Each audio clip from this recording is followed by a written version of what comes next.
Good morning, friends. I'm CA Shihad. Today we'll be discussing about amendments applicable for May 2025 exams relating to the topic TDS, tax deducted at source.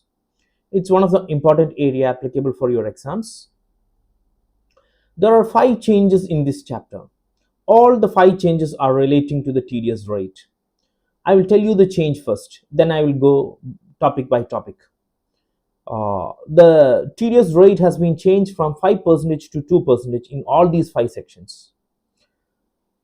The major sections in which you have change in the TDS rate are 194 IB.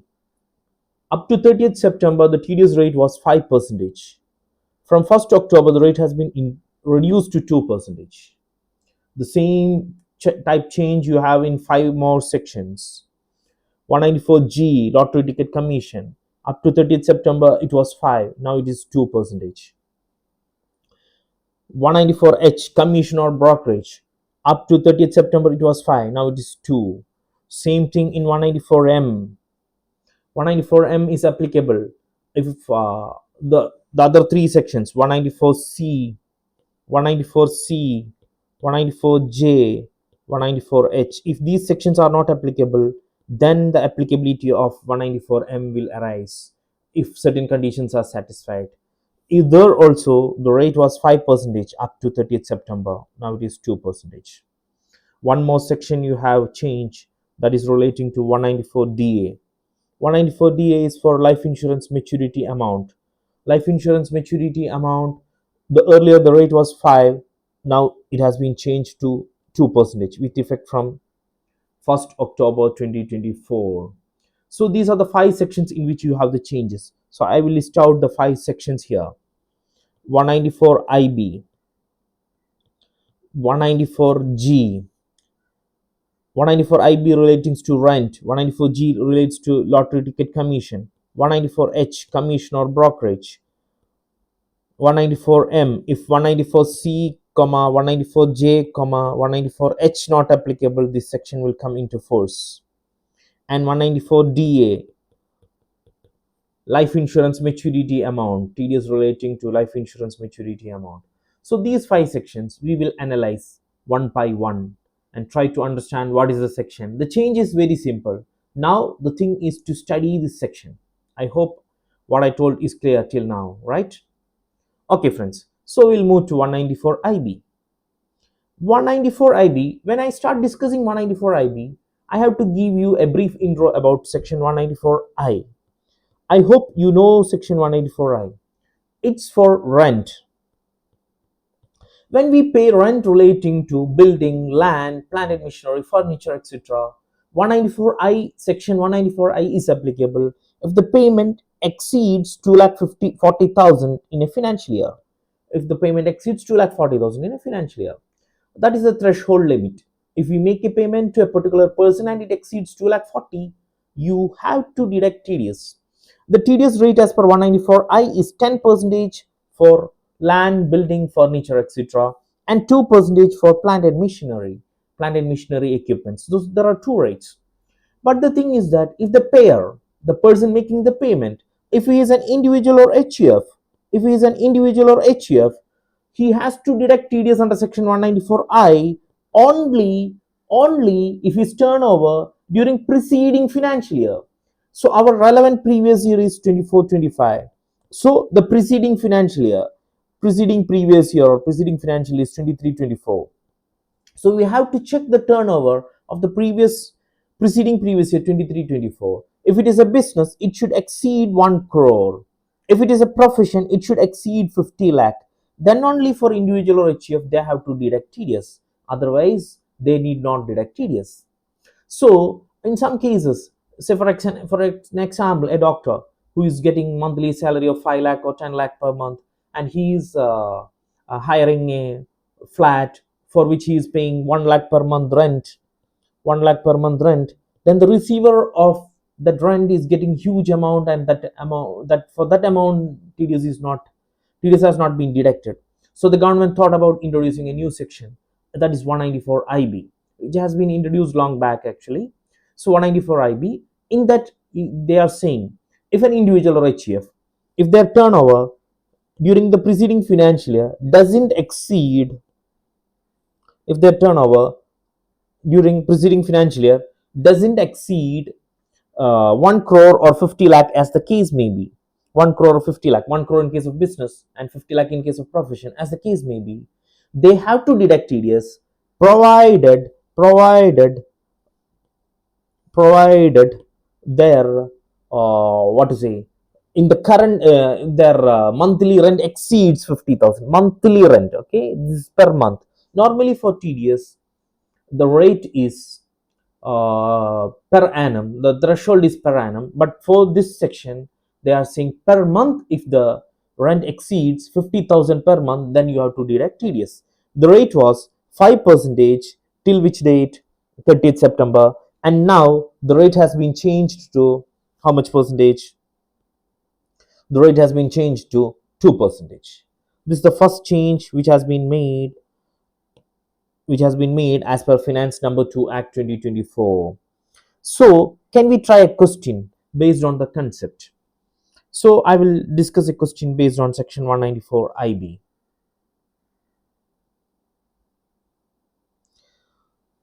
So, can you just see this question number 10 from this? Just a minute. Okay. Examine the applicability and amount of tax deduction at source or collection at source as per the case may be. First one, Mr. Subhash is a salaried individual. The term salaried individual is being used because it's to indicate his business turnover. He's not having any business, or his turnover is less than 1 crore or 50 lakh, as the case may be. That is the purpose of this. The term salaried individual, pensioner, some words will be used like that. Then pays rent of 52,000 per month. So he is not supposed to deduct TDS under section 194I, but he is supposed to deduct TDS under section 194IB because his payment per month exceeds 52,000. Sorry, 50,000. From April 2024, right? Mr. Subhash vacated the premises on 31st August 2024. What if he vacates the premises on 31st October? So there are two requirements. If he has vacated the property on 31st August 2024 and 31st October 2024. So friends, one more thing I would like to tell you. As per section 194 IB, TDS has to be deducted at the last month or the month of vacating, whichever is earlier.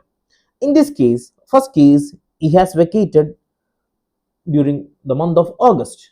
So TDS has to be deducted during the month of August at the time of making payment or credit, whichever is earlier. For if, say for example, if he is making the payment, at that time he has to deduct TDS, or if he pass a payable entry, at that time he has to deduct TDS. So in August, the due date of deducting, or the date applicable for deducting TDS is August.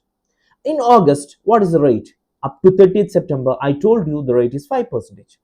So in August, when he makes the payment or pass the payable entry, he has to deduct TDS at the rate of 5%.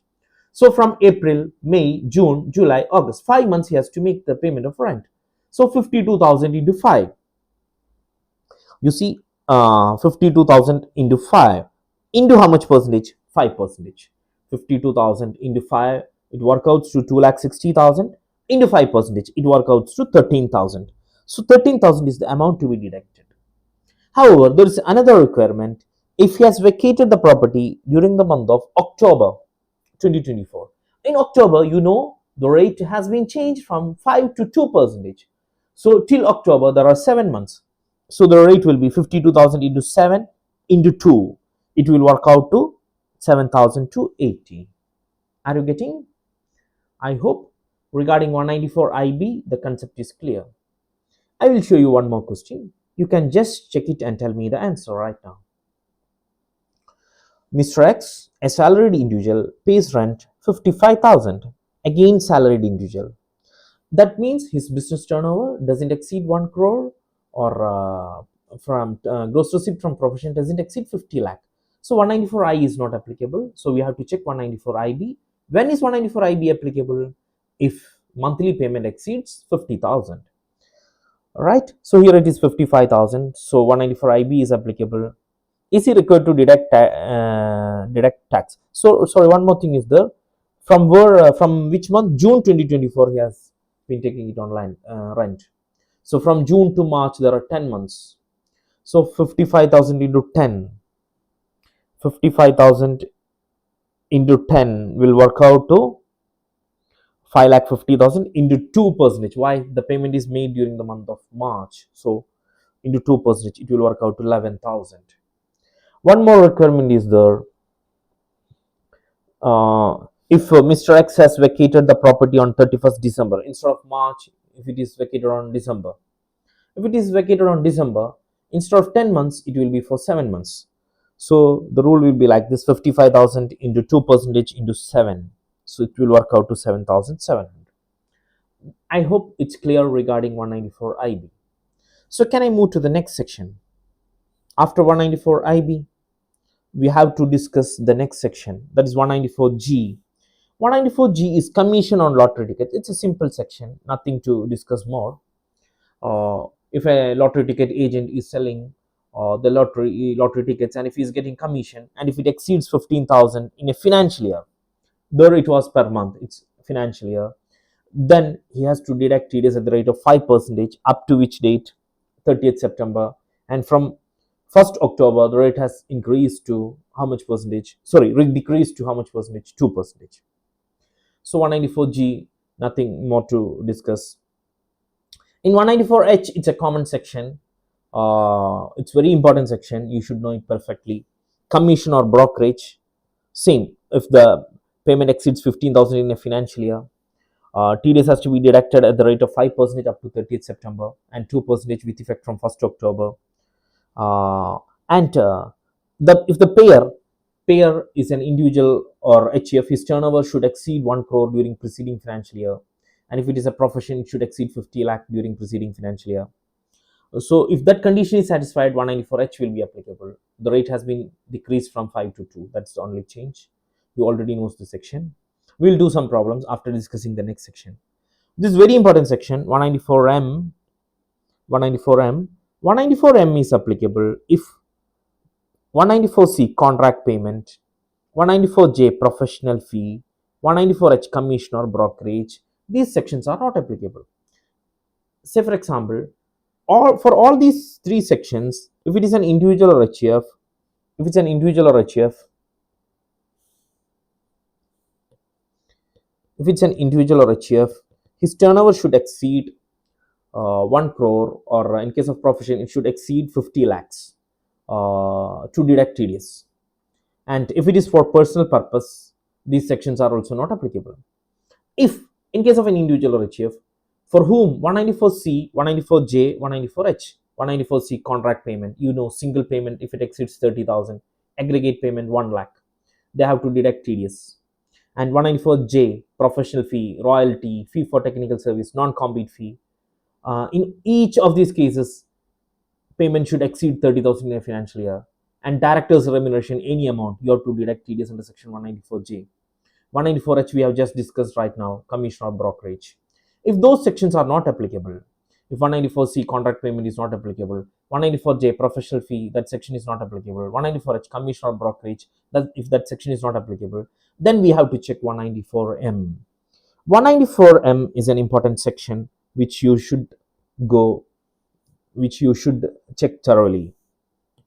In 194M, if these three sections are not applicable, and in a financial year, if the amount exceeds 50 lakhs or more, then 194M is applicable.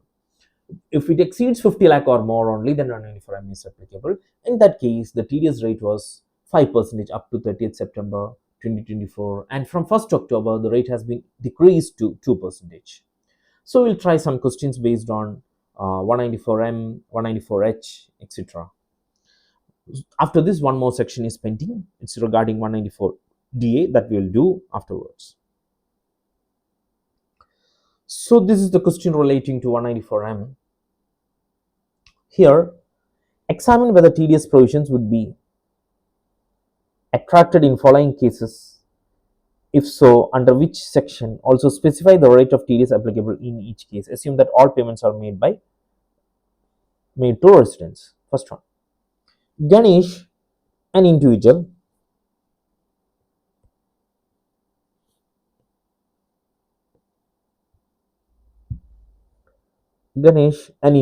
carrying on retail business with turnover of 2.5 crores. Turnover exceeds how much? 2.5 crores. He is making contract payment for repairs. Oh, some small issues there. Contract payment for repairs of residential house. Okay.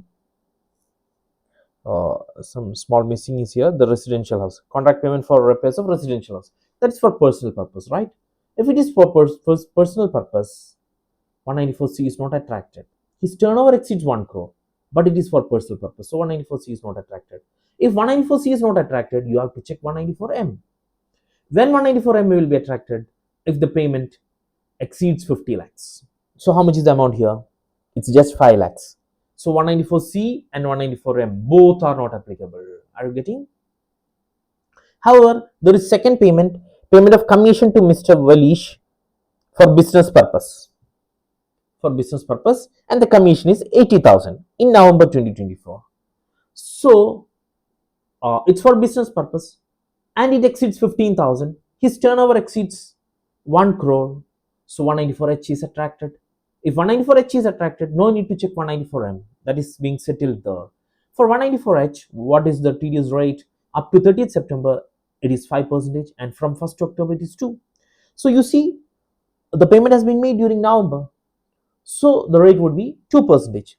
So 80,000 into 2%, it will work out to 1,600. That is the TDS to be deducted here. I hope it's clear. Now let's move on. Mr. Rajesh, a wholesale trader whose turnover is 95 lakhs. So 194C, 194J, 194H, all sections are not applicable. So what is the payment he is making? Contract payment, reconstruction of residential house, again personal purpose. Even if turnover exceeds also 194C, not get attracted. Now he is making payment of 20 lakhs, 15 lakhs, so total 35, and 20 lakhs, total 55. It's 50 lakh has been crossed in the month of March. So the TDS rate will be 2%. So 55 lakh into 2%, it will work out to 1,10,000. That will be the TDS to be deducted at the time of making payment during the month of March. Yeah, friends, let's move to the third case. Mr. Sadish, a salaried individual. So 194C, JH not applicable. Payment of brokerage for buying a residential house, 51 lakhs. March, the payment is in March, 51 lakhs. So the TDS rate will be 2%. All right. And finally, Mr. Dheeraj, a pensioner. Again, 194C, 194J, 194H not applicable. It's contract payment during October to November, reconstruction of residential house. It doesn't exceed 50 lakh. So 194M is also not applicable. So we have covered 4 sections right now. 194IB, 194G, lottery ticket commission, 194H, commissioner brokerage, 194M.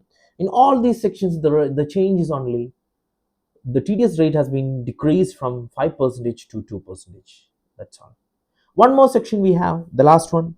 With this, we'll finish off our session. Thank you for listening till this time. Anyhow, we'll finish this and we'll wind up. So 194DA, this is all about insurance maturity proceeds. You know, when we are insurance is a major sort of investment in India. Actually, most of the people are taking life insurance coverage in India. So at the time of receipt of the maturity amount, it's normally exempt. The insurance companies plan in that way. They design the policies in that way. The the people who takes insurance gets exemption. So if insurance maturity proceed is exempt under section 1010D, then sorry, insurance maturity proceed is exempt under section 1010D, then no need of then no need of deducting TDS. If insurance maturity proceed is not exempt, then TDS is applicable. What is the TDS rate?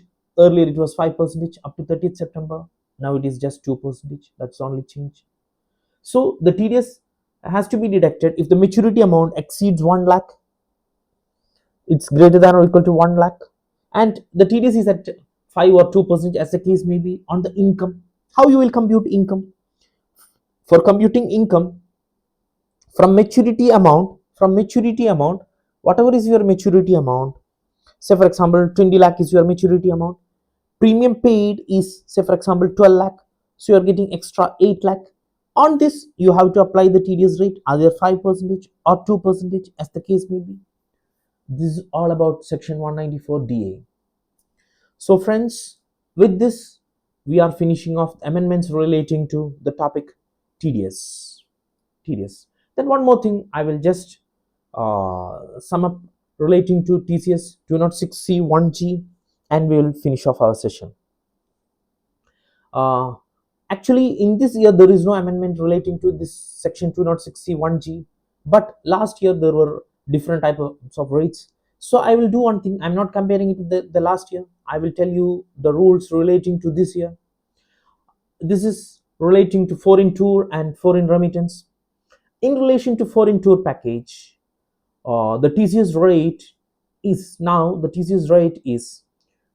0 to 7 lakhs, it's 5%. 0 to 7 lakhs is 5%. Greater than 7 lakh, the rate is 20%. 0 to 7 lakh, it's 5, and above 7 lakh, it's 20.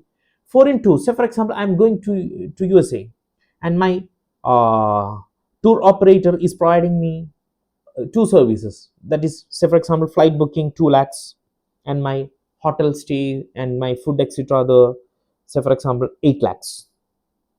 So my total expense is 10 lakhs, right? The TCS will be like this: 0 to 3, 5%. So 5% of 0 to 7, right? 0 to 7, 5%. 0 to 7, 5%. It will work out to 7 lakh into 5%. It will work out to 35,000. Then 7 to 10, the rate is 20. So 3 lakh into 20%, it will work out to 60,000. So total TCS they will collect is 95,000. So when I make the payment to the tour operator, I have to pay 10 lakh plus 95,000. This TCS will be credited in my account. When I have to make the payment of tax, it can be adjusted and the net amount only need to be paid. Then the other area is very important area, foreign remittance. Foreign remittance under liberalized remittance scheme. If you are remitting outside India, if it is for the purpose of education or health, 0 to 7 it's nil, above 7 lakh it's 5. However, if you have taken loan for educational purpose and if you are sending outside India and loan is from financial institutions, then the TCS rate is only 0.5%. 0.5%. Say for example, I have sent 10 lakh for my education or health. It's not out of loan. Then the rule will be 0 to 7 nil, 7 to 10 it's 5%, right? 7 to 10, 5% will work out to 3 lakh into 5% will work out 15,000. 3 lakh into 5%. If the same amount I'm sending out of loan, the rule will be same. 0 to 7 it's nil, but 7 to 10 it's 0.5%. 0.5%. So 3 lakh into 0.5%, it will work out to 1,500. 1,500. You have to understand one thing. The 7 lakh limit is for two different categories. Foreign tour is one category, it's 7 lakh. Foreign remittance is another category, it's different 7 lakh. It's not the same. Okay, you don't want to club it together. But in foreign remittance, you have two parts for education and health and other cases. Say for example, if my son is studying abroad and I'm sending him the tuition fee, I'm sending him money for the tuition fee. Say for example, 10 lakhs. 10 lakhs. Then 0 to 7, it's again, sorry, if it is for tuition fee, as I told, it is for education. The old rule will be applicable. That is 0 to 7, it will be nil, and 7 to 10, it will be fine. If I am sending him for his personal expense, 10 lakh, 10 lakh, 0 to 7, it will be nil, and 7 to 10, it will be 20%. So 3 lakh into 20%, it will work out to 60,000, right? If I am sending money for my branch in Dubai, the same rule is applicable. 0 to 7 nil, 7 to 10 it's 20%. So friends, but the 7 lakh limit is for these two groups together. For example, if I send on 1st July 24 3 lakh for education, 3 lakh for education, 1st September 24 6 lakh for health, 6 lakh for health. So my total payment is 3 plus 6 9 lakhs, right? So it exceeds 7 lakh, 2 lakh is extra. On this 2 lakh I have to apply how much percentage? 5%. 5%. On 1st October 24, if I am sending another 1 lakh, if it is for business purpose, investing in a business or something else, so my limit has already been closed, it's already 9 lakhs. So on the extra 1 lakh, the rate will be 20%. On that 1 lakh, the rate will be 20. 1 lakh into 20%, it will work out to 20,000, right? If I am making payment on 1st November 24 for education, 2 lakh, my limit has already closed, 7 lakh has already closed. For education, what is the rate? 5%. You see, 5. If it is out of loan, it will be 0.5, like that. So 2 lakh education, so 2 lakh into how much percentage? 5%, like that. So the limit of 5 lakh is for these two categories together: foreign remittance, for education and health and other purpose together. And foreign tour package, it's entirely different thing. I hope it's clear. This is all about. Thank you, friends. Thank you.